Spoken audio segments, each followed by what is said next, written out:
Welcome to the chat. Come on, join us.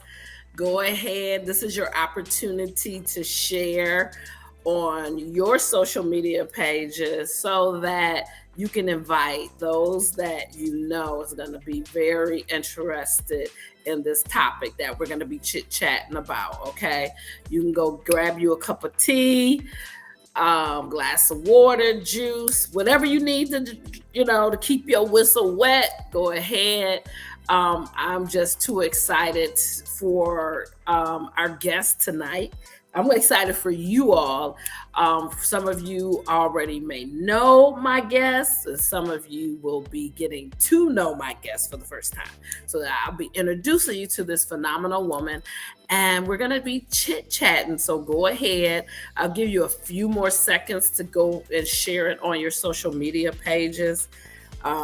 So that your friends and all those that are connected to you that have children in their lives, whether it's your children, the neighbors, your nieces and nephews, your grandchildren, you want to be in the conversation this evening.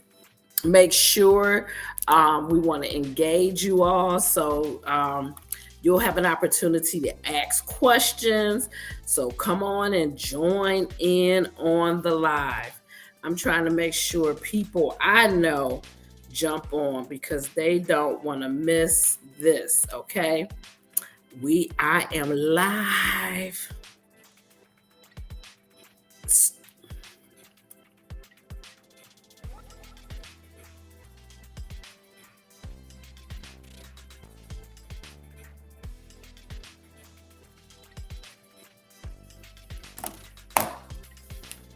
All righty. Are you all ready? Are you ready to meet the guest for tonight? Let me just stop this music that's in the background.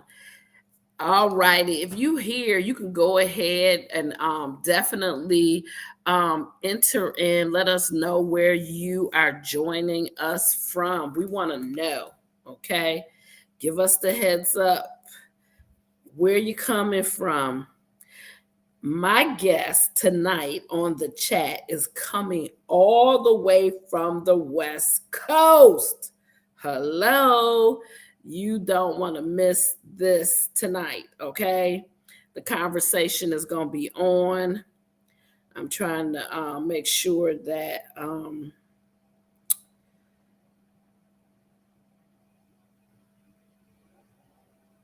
we hit this. I'll make sure that you all are on tonight. Okay. Yep, I see it. I see you all. Come on, come on. All righty. So we're going to get this chat going. Do you want to know who my guest is? Well, if you've been following us on social media, you already know her name. I am so excited to invite my sister girl, my doctoral sister girl, who we went on this journey together 4 years. God put her in my life. I asked for somebody to go along with in this program. And lo and behold, the first day, they had sort of like a mixer before the big introduction of the program in August. And she showed up, and I'm telling you, I was like, we going through this together, okay? And we finished together. So I want to introduce you all to this phenomenal woman, none other than Dr. Turner! Hey, hey. Hey, girl! Hey, doctor! Hi, Dr. J. Thank you so much. I'm so excited that you're here. Like I said, I'm sharing about my experience, but I've learned so much from you and what you have been doing for years. Your passion around children is amazing.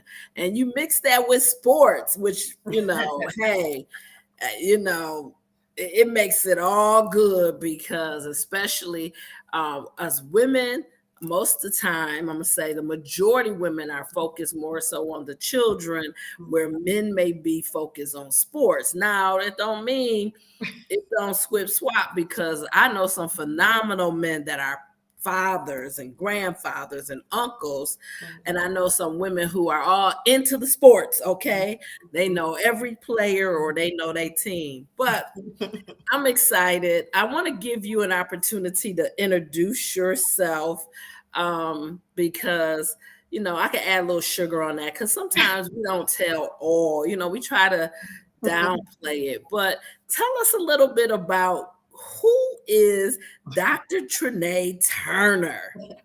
So, thank you, first of all, Dr. J, for having me. I appreciate you. And yes, that was what my family calls a spiritual connection.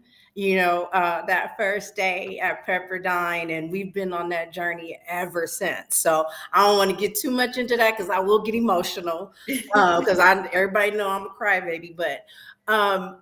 It was an opportunity for me to be able to mesh my passions.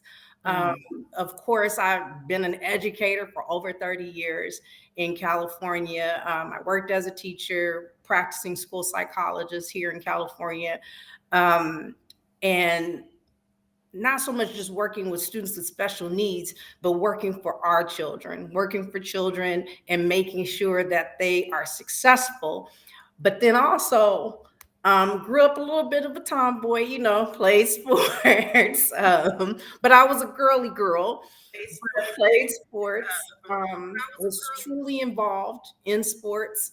And so over the years, during working with children with disabilities, and mainly hidden disabilities, which we'll talk a little bit about. Um, but looking at the sports part of it and looking at these God-given talents that these athletes have, and just making sure that they're okay.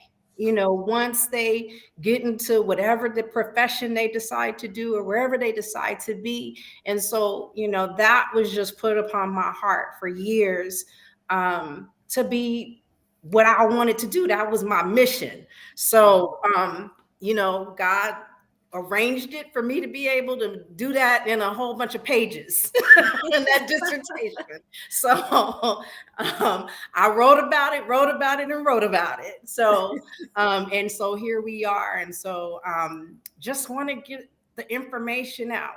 Got to get the information out to parents, because even as a mother, I'm a mother of two, having to work with my children, and learning and figuring out the system, Come on. and making it work for Mhm. my children. I'm like, and so you always have learned that, in education, my mother is an educator over 40 years. And it's like, you treat children the way you want someone to treat your children.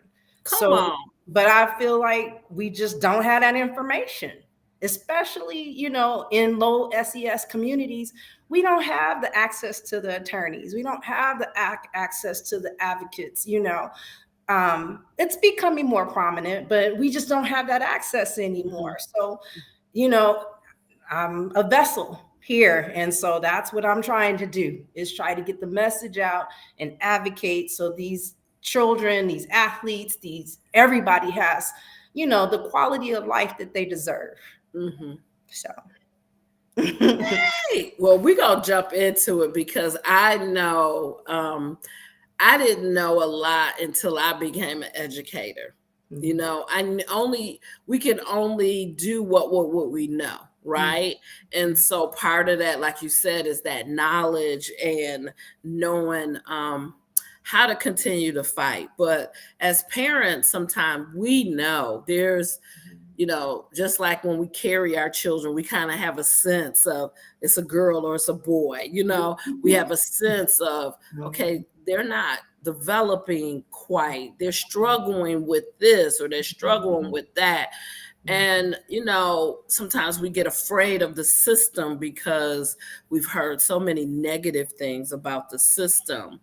But as a new parent, let's start there. And then, even for those that may have younger children in your life, okay, Mhm, mhm. um, what one thing you would encourage parents to do, as far as kids that are starting school, kindergarten, first and second grade? Well, I mean, I believe it starts when the baby is in the womb, talking to the baby, reading to the baby. And when they come out, exposing them to language, exposing them to books, um, just, having them um, understand that letters equate to words, and words then to sentences, and then sentences, it's those building blocks that you have to have with your children.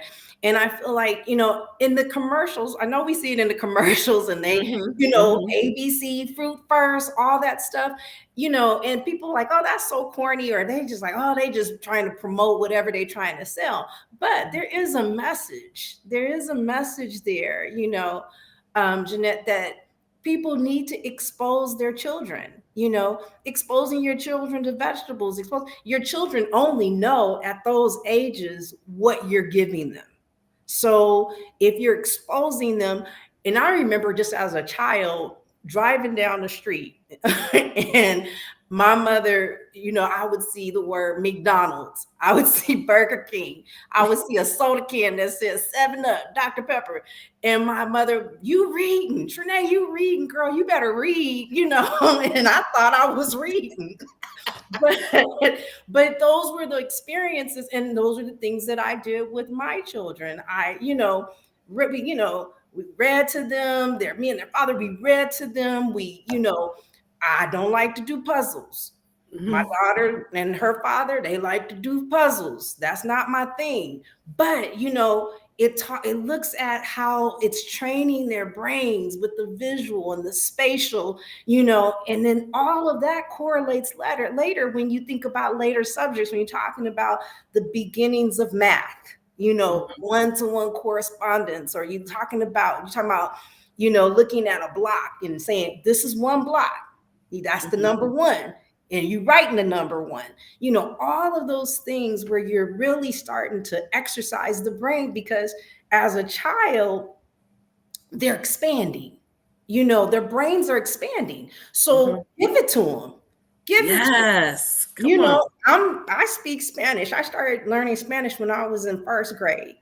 And I'm not the best, but I'm able to communicate. I'm able to do assessments. I'm able to do what I need to do. But I learned that at a young age.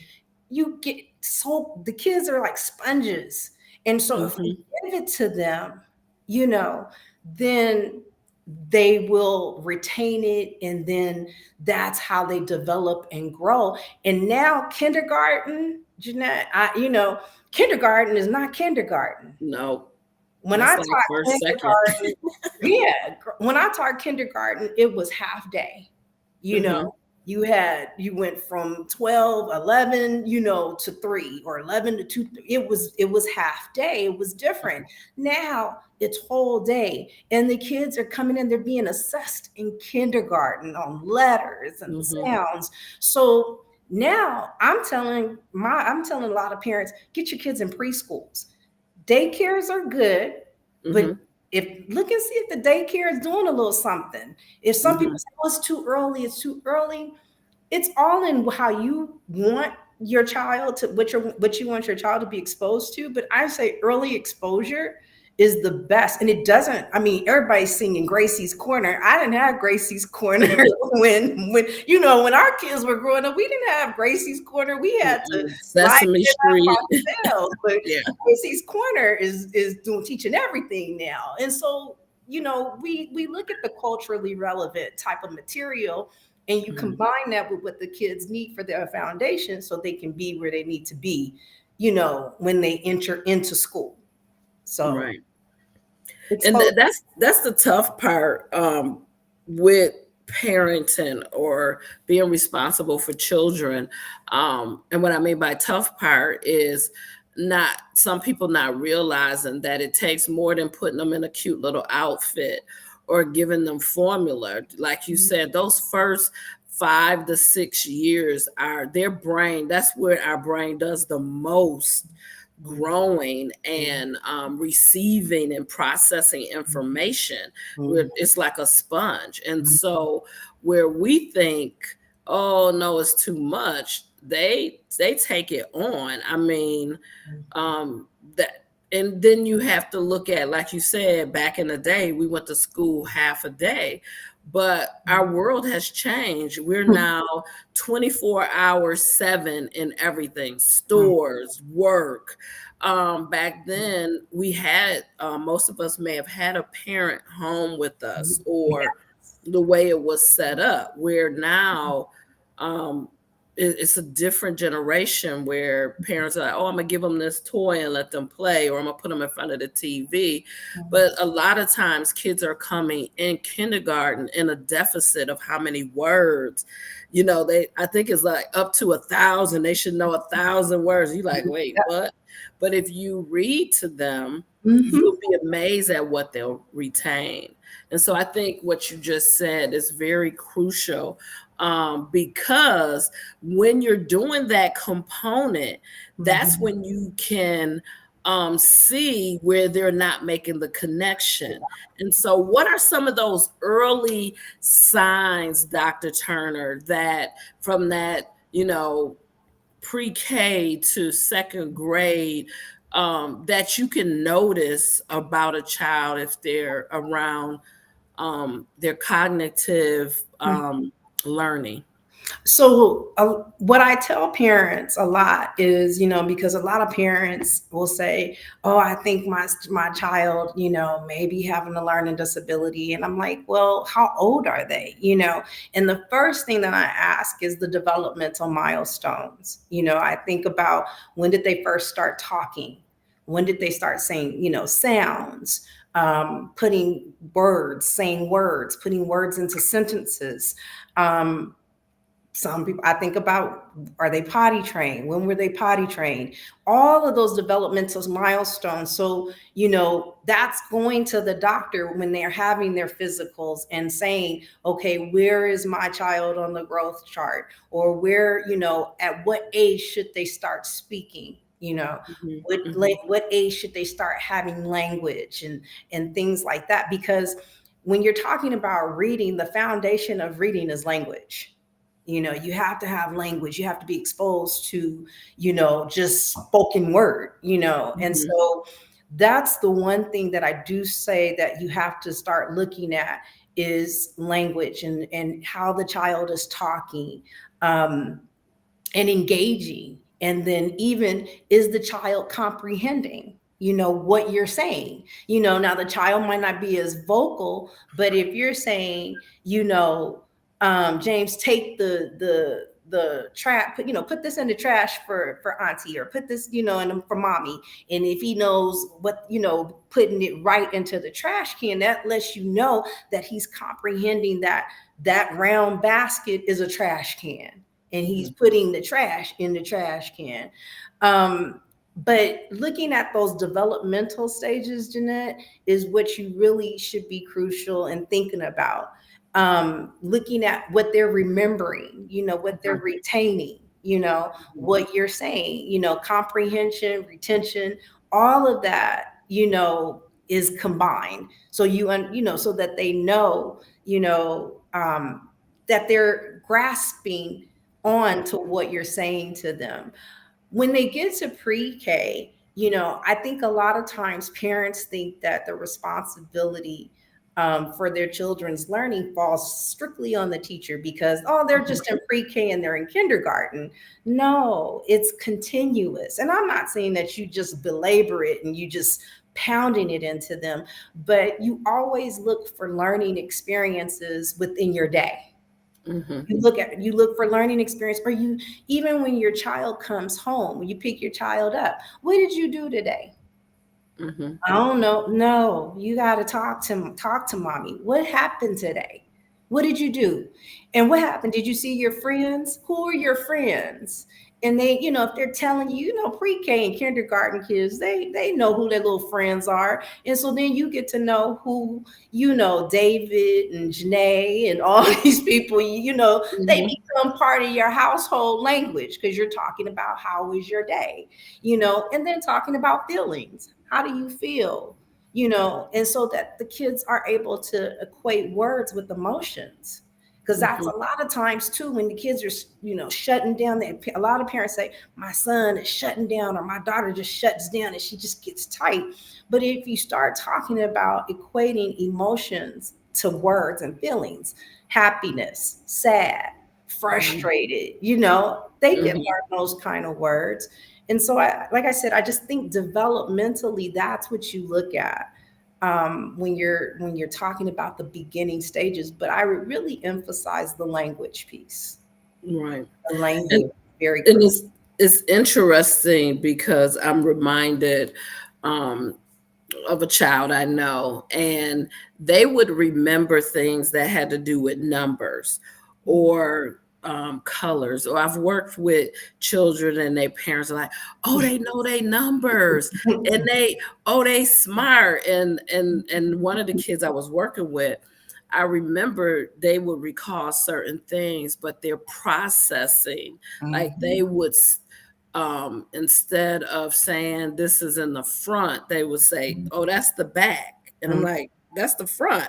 "No, Mhm. that's the back." And I was Mhm. like, so little things like that, because we get excited, because there's certain things, certain part of their brains that can Mhm. make those connections. And I remember this particular kid was being tested, and they had learned the color, so they was like blue, red, and so the person was like, "Oh, they know their colors, they good." I'm like, Mhm. "No, no." Mhm. So we had to wait because there's an age thing too, and we could talk Mhm. about that.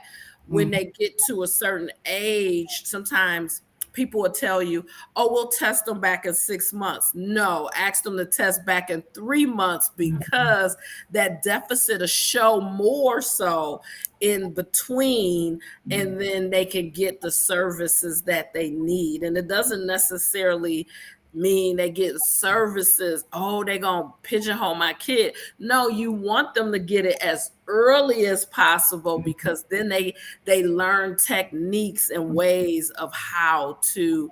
close that deficit. But can Mhm. you talk a little bit about how those differences with students' memorization versus their processing Mhm. skills?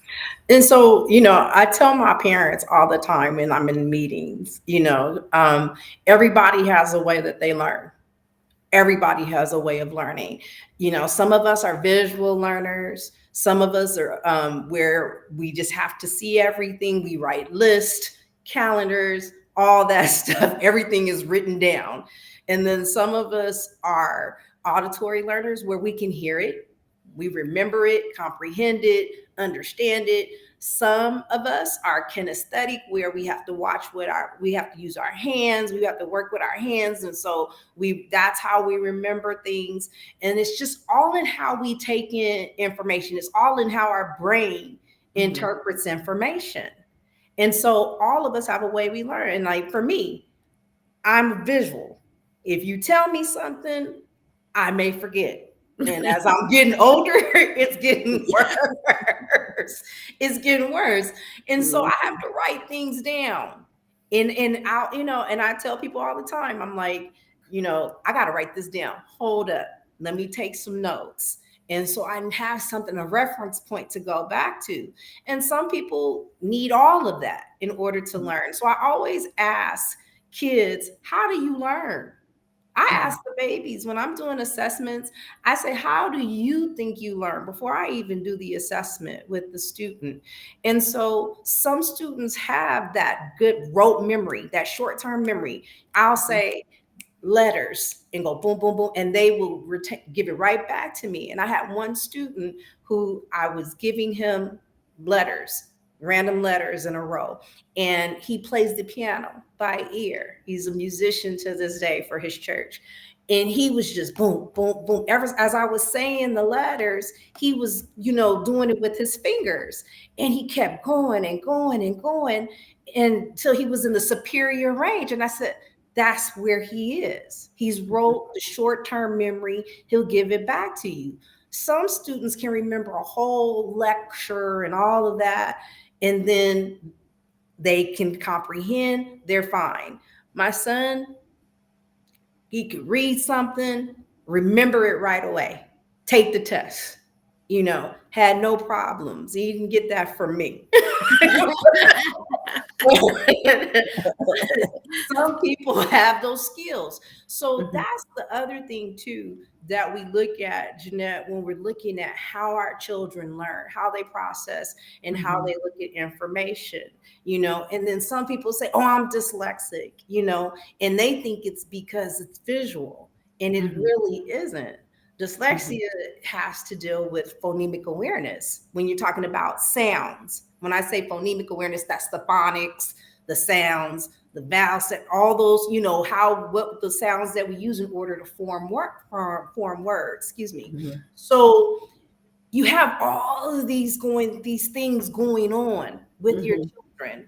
And so when you were saying earlier, you were saying, like, sometimes they say, okay, we'll come back and we'll assess the student. Now, in certain states, it depends on those Mhm. states. We want to see what you call RTI. We want to see response to intervention. Mhm. We want to see what kind of strategies we can use. Once we try to figure out how your child learns, look at those strategies and see what strategies are working.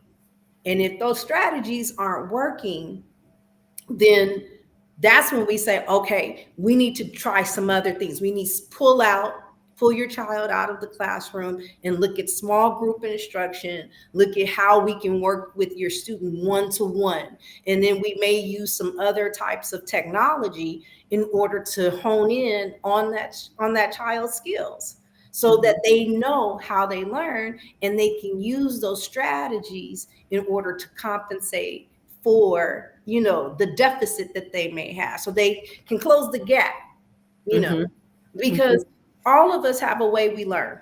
All of us Mhm. have a deficit. you know Right. my deficit would have been my cognition. I was average, but girl, math was down. I was on the floor.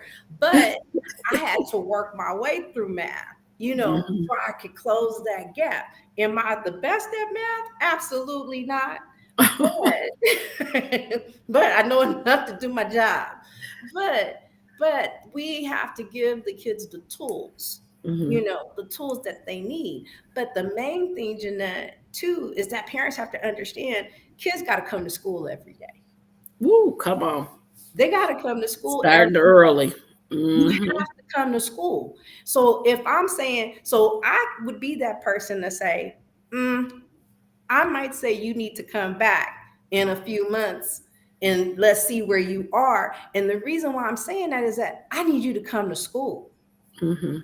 I need you to Mhm. come to school. And that's one of the biggest problems that we have is transiency of just kids going to all these different schools. And so there's no continuity in their education.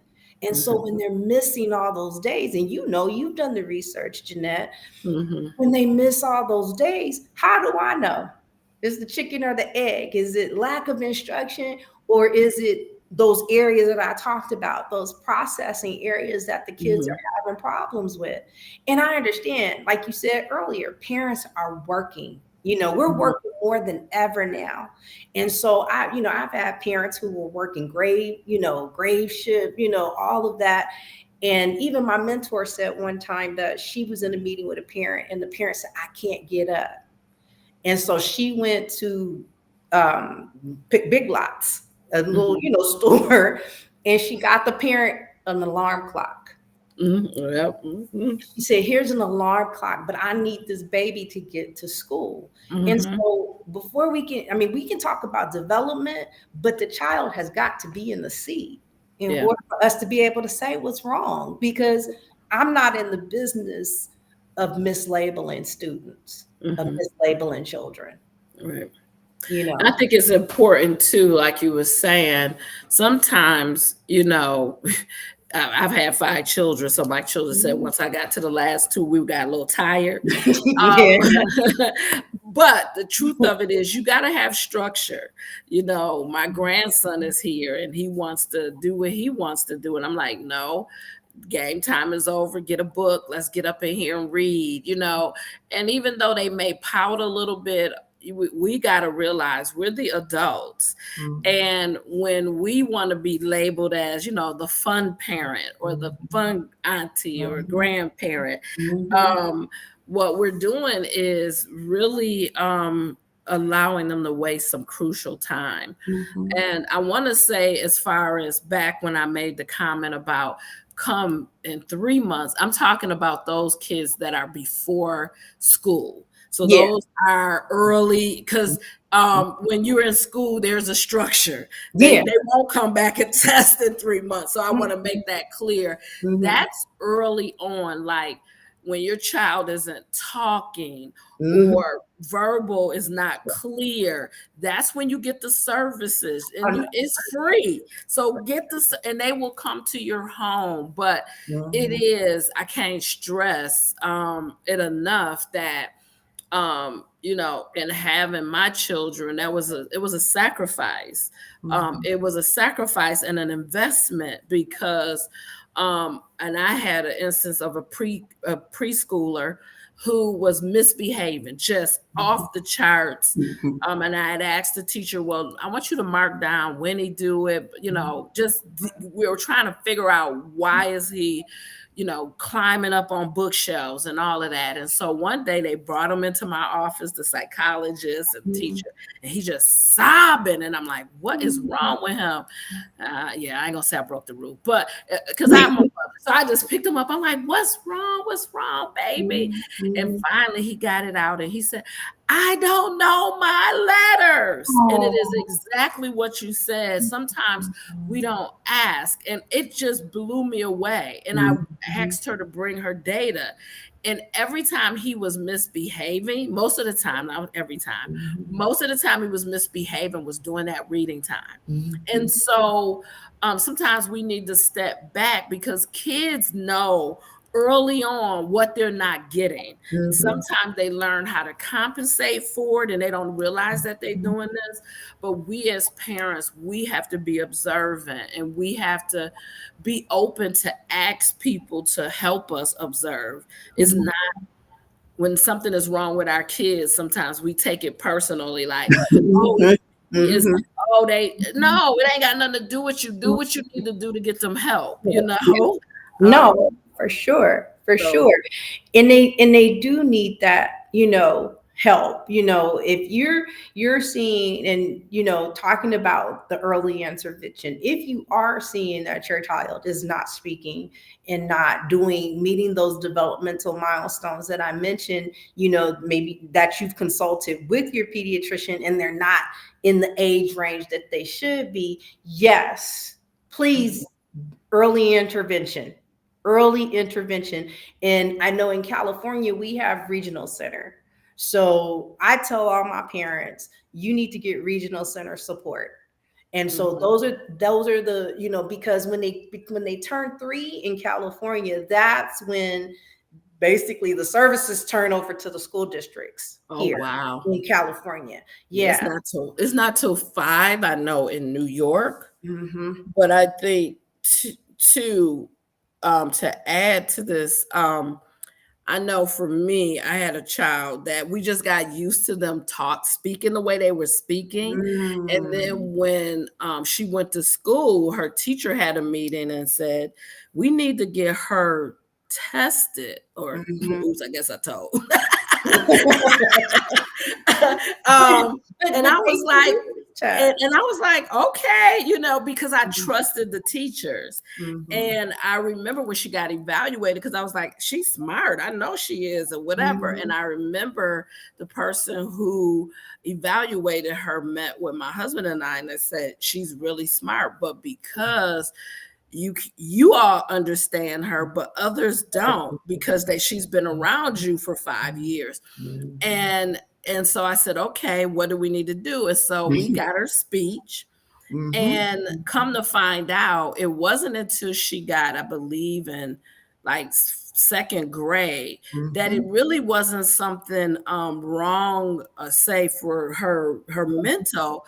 It was she started wearing a mouthpiece because we was gonna give her start her getting her mouth ready so when she got older for braces.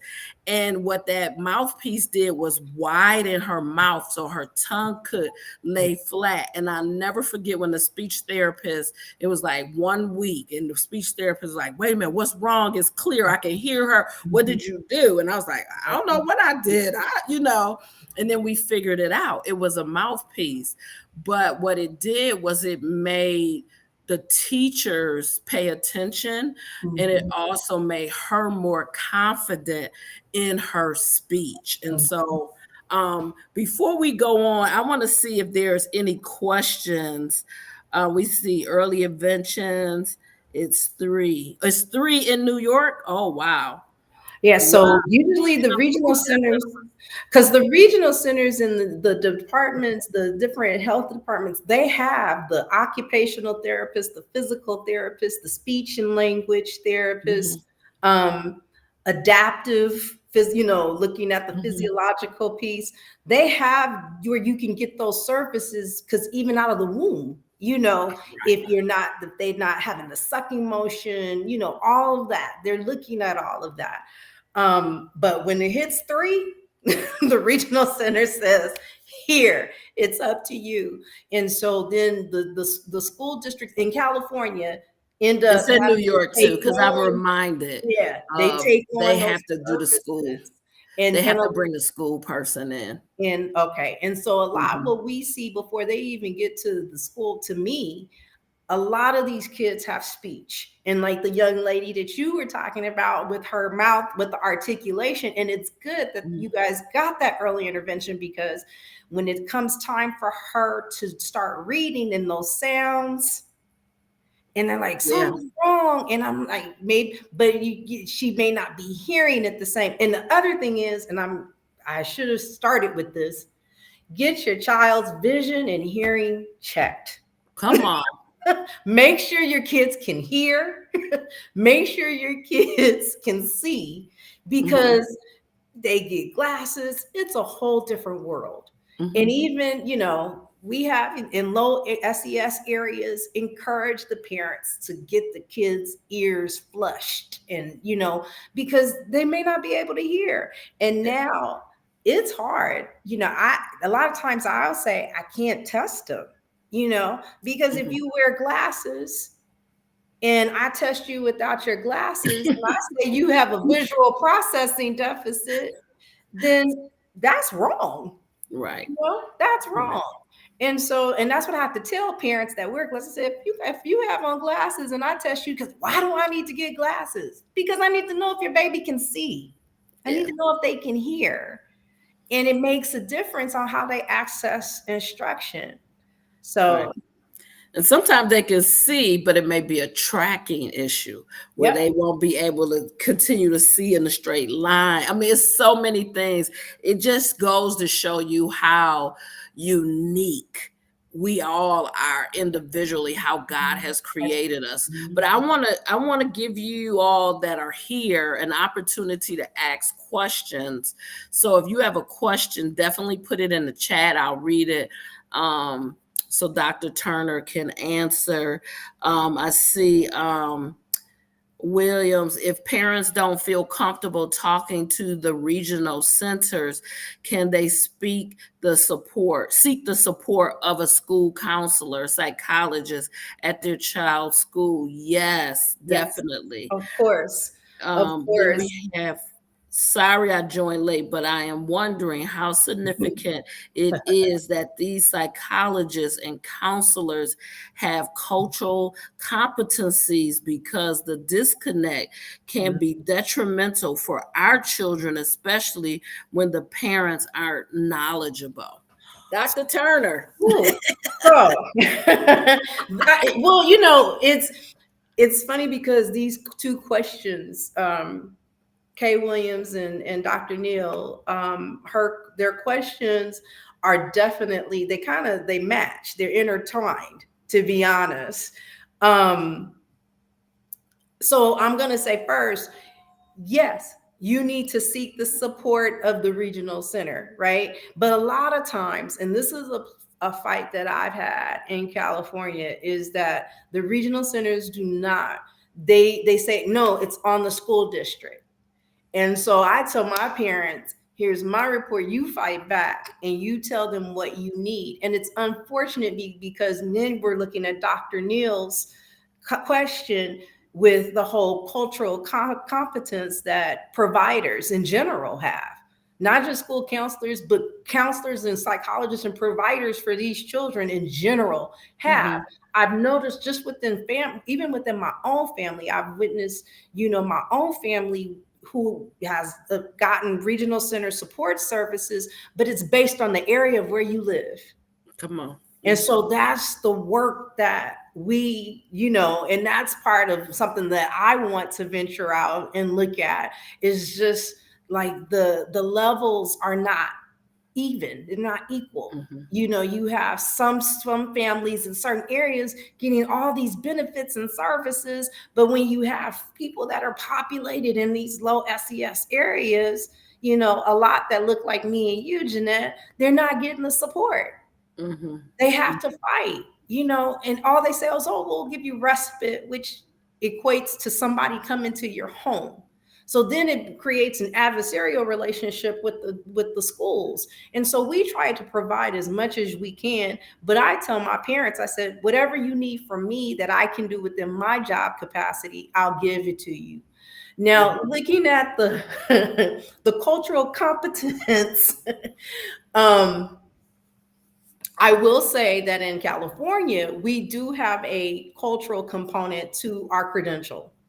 Now, how it's implemented in practice is Mm-hmm. different. I have seen districts try to be on top of things and get ahead of it when they see that there is an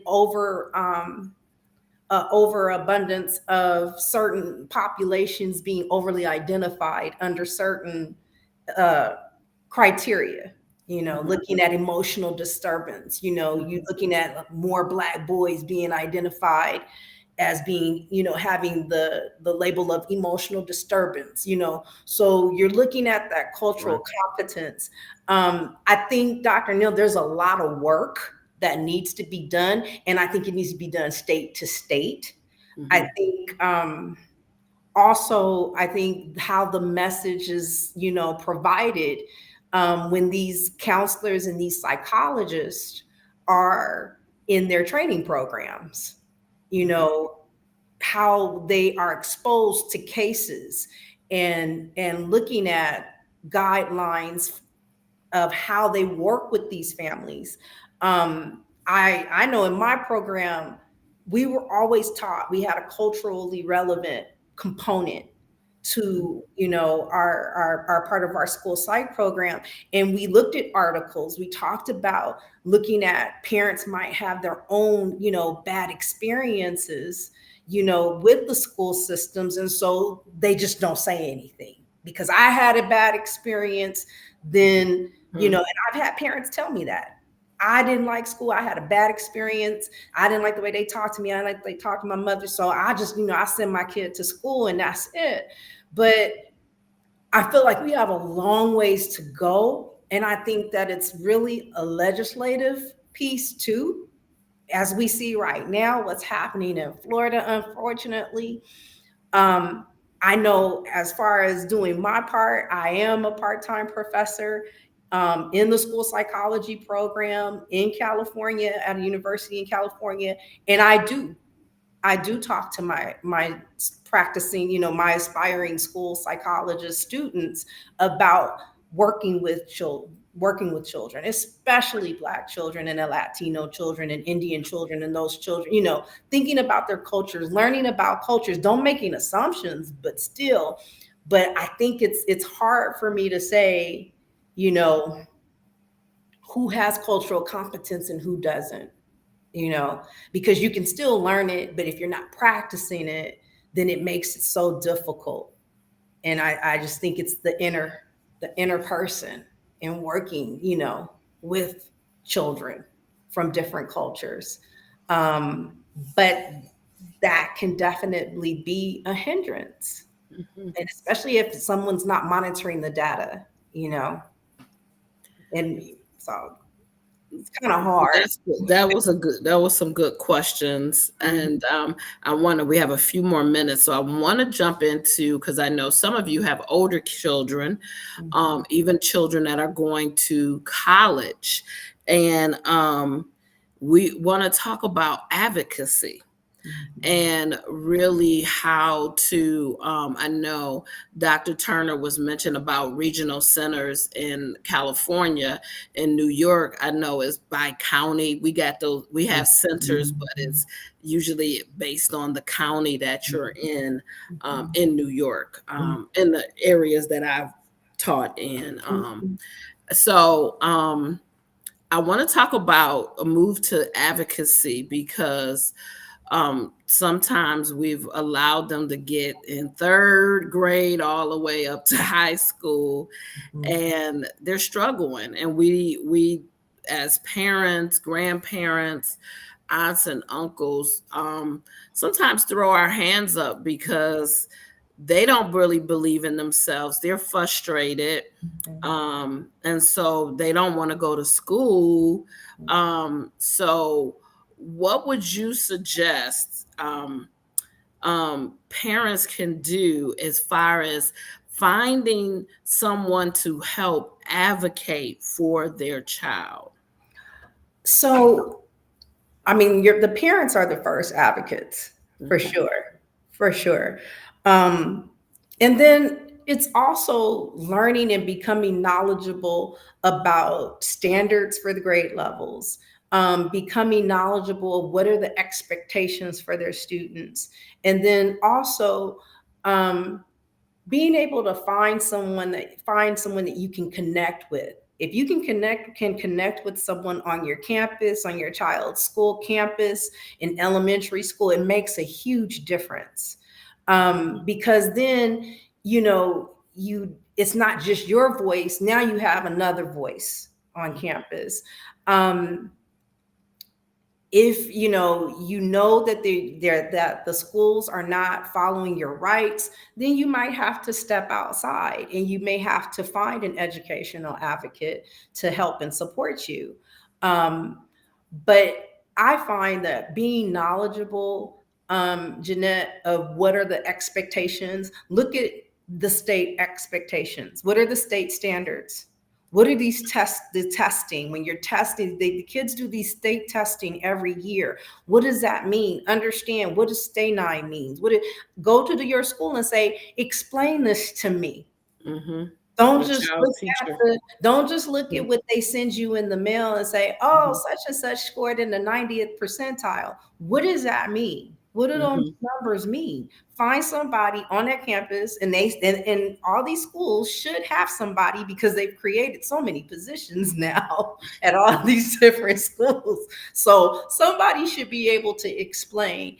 And I think that children should always see their parents be their first advocates because they feel mhm, like somebody's taking, that somebody's standing for them. When I was doing my research, I asked a lot of the participants, I said, what was your first exposure to advocacy? And many of them said either my mother, or they said my parents, or if they're being raised by their grandparents, their grandparents. mhm. Um, Make sure that you know what your rights are as a parent, starting from elementary school all the way through high school, even when you get to college.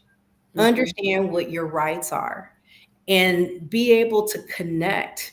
If you can find someone that you can connect with, if you have a relationship with a counselor or a psychologist, or out of the classroom personnel, or just a teacher or someone, connect with them Right. and get the knowledge. And everybody Googles. Yeah. We Google everything. Mhm. Now, if there's something you don't understand, then you seek assistance. But You need to make sure that that you are learning, so that you know your whoever you get to advocate for you is advocating for what you want and what your child needs, because people can just go in there and scream and holler, and then the school can say, well, they have this and this. Well, the parent didn't tell me, so just be fully knowledgeable, you know Mm-hmm. and know that you have rights. You have rights as a parent. This is your child. And if your child does have, special needs, and your child ends up and has an IEP, then you make sure that you start letting your child know what is going on in those meetings when they're of age to understand. And I would say fifth grade, fourth, fourth grade, fifth grade Mm-hmm. is when the child should start being exposed. Now, by law, in some states it's 14, some states it's 16, where a child has to participate in their IEP. But I say fourth grade, fifth grade, you start letting your child know this is what's going on. And Mm-hmm. I try my best to explain, but when I worked at the high school, I found that so many kids didn't know why they had an IEP. And so that's because, we didn't teach them. Yeah, We nobody's didn't give talking them to skills. them. And so they didn't know how to advocate. And Mhm. so that's where the advocacy starts. But I Mhm. look up everything about that school and the school district in order to understand what are the rights, what are the standards, and what does all this testing, because they do so much testing. What does it mean? Right. And you could go to there's a lot of parents that have children that have Mhm, been going through this process, and they know mhm, um how to navigate and who to go talk to. mhm. And also your first person that you should go to in that school is that classroom teacher. Yep. In New York State, I can speak to New York State, the teacher is legally responsible, not the principal, not Mhm, they have other responsibilities, mhm, but the teacher, that's why classroom teachers still have to take attendance. mhm, Even if your students have mhm, an IEP, you can request a copy of their lesson plans for the week. It has to reflect mhm, what they're putting in their lesson plan for your child. mhm, So I want to encourage you, find somebody that you know that's going through, they'll tell you. Um, the school district, we finished our last child in. About time our fourth child got, they was like, "How many more children?" They was like, "We ready to be done with you." No, they knew that Jeanette Vaughn and Mark Vaughn was showing up, and we would ask questions. Um, that's what the teachers are. And I know I've been a classroom teacher, I've been a school building leader, and teachers get intimidated, but that's their job. That's their job. And so, whatever questions you have, if you don't know where to start there. And if you don't get any results from there, then there's the school psychologist. There's people, you just go up the chain until you get answers that Yeah. will make sure that your child get their education, their free education. Um, And the thing is too, Jeanette, I'm sorry, back mm-mm, to school night, mhm, open house, mhm, parent conference. I mhm, don't care. When my kids were in high school, mhm, me and their father, we went to every conference, mhm, and to be honest, on many of occasions, even though I'm an educator, I wouldn't even say anything because I just wanted to hear what mhm, the teacher had to say. I wanted to see what they were presenting and the work and all of that. I wanted to just see, and then I would let their father handle a lot of those conferences. But but we were present. mhm, You have to be present. And that to me is advocacy. You know, mhm, when I was growing up, my mother went to every conference. You mhm, know, if she had a concern, you can go to that principal's office, even if your child goes to a private school. It mhm. doesn't, private school, even more so because you're paying for it. No, they're gonna be on it. paying for it. They're gonna be on Paying there. for it. So, you go to those conferences, you look at those teachers. If you see something wrong, or if your child, and that's why I said, that's why you start when they're young and say, how is your day? What Mhm. happened with your day? And so when you've gotten into practice and you see your child come home, even if they drive, and I don't care how old they are, and they come home and they look a little different, then you say, what Yeah. happened?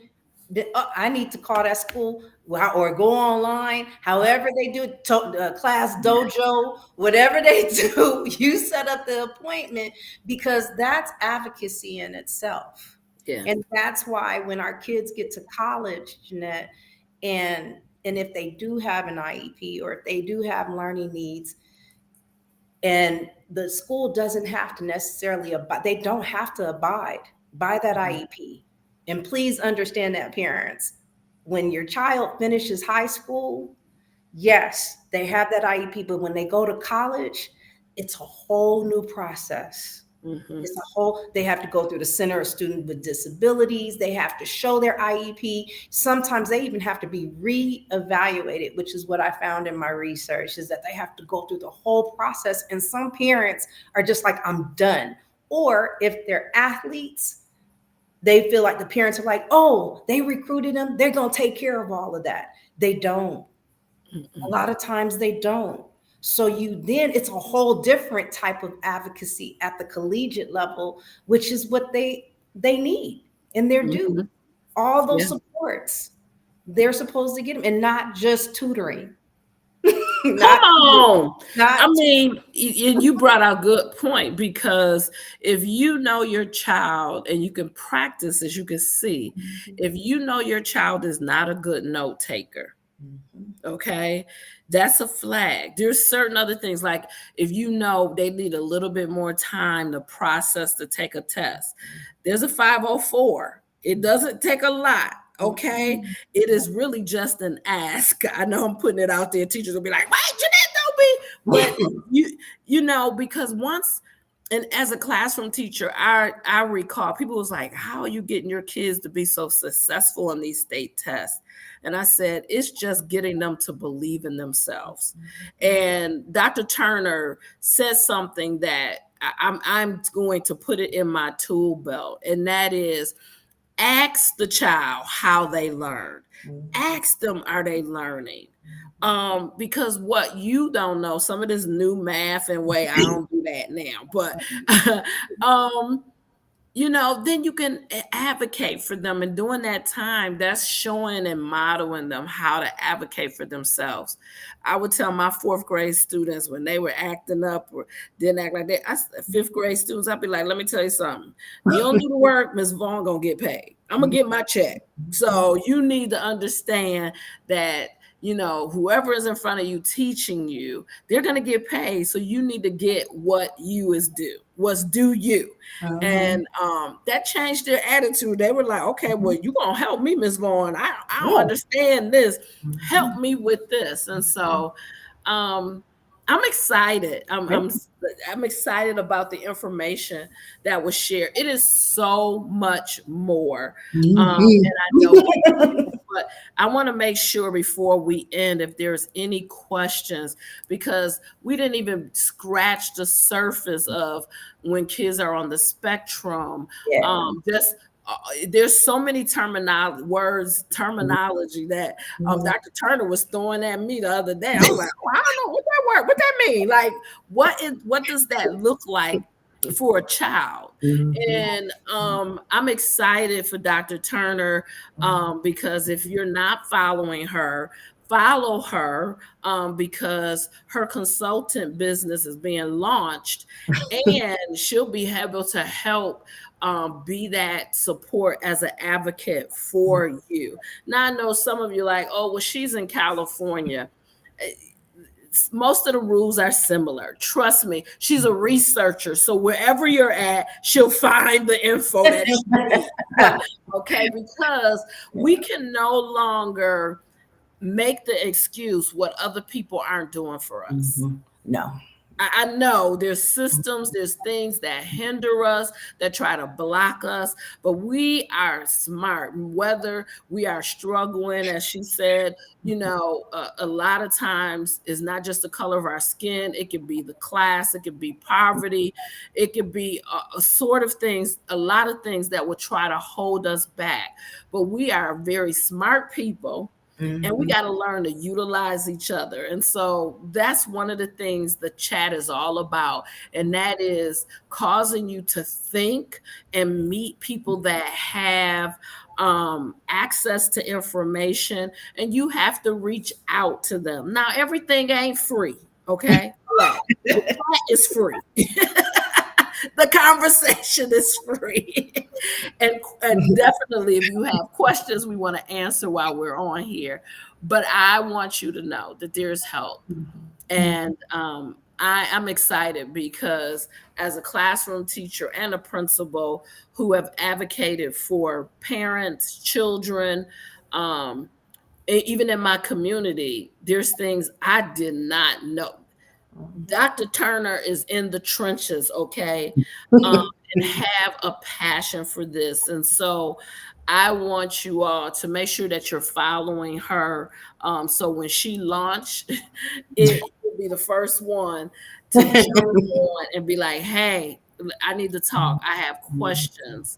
Um, because I'm a witness. I had one of my children who had a 504 and has some struggles, and now he graduated summa cum laude from and for computers, and is I'm just putting his business out there, but he is, and we're so proud of him. He's a software engineer. He's working. He's 20 years old. Let me tell you, no system can hold our children back.